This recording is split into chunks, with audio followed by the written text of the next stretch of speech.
Thank you. Na-enjoy mo ba? Oo. Enjoy kami. That's good. Galing mo. Salamat. Huwag naman sa harap ko, Lucy. Ano ka ba? Mini-PR ko lang yung mga bisita. Pare, ano bang problema mo? Edward! Yung mukha mo, problema ko. Ano?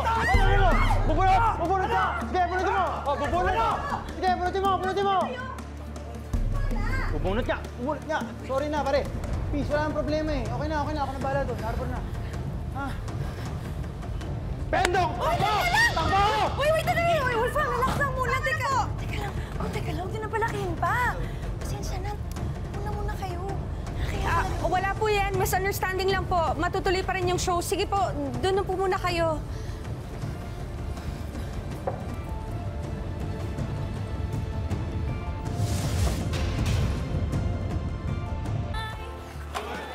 Lucy, kung saan nangyari kanina, bakit sinatok ng boyfriend mo yung isang guest sa audience?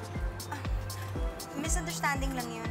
Bakit parang extra close ka ng lalaking yun? Pinuntahan mo pa siya after ng set mo.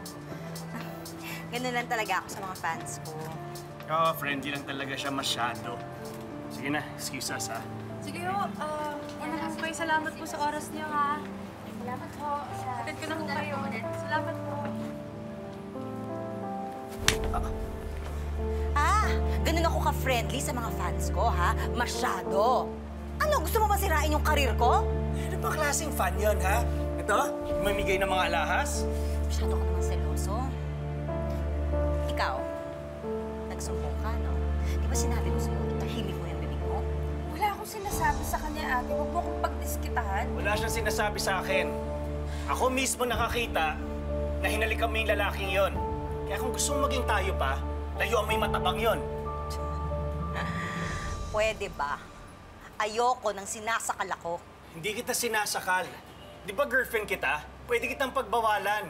2 taon, wala akong napala sa'yo. Alam mo, ayoko na. Ganito na lang. Ikaw at saka itong babaeng to, kayong dalawa ang magsama. Ate, bili ni nanay sabay tayo umuwi. Umuwi ka magsamo!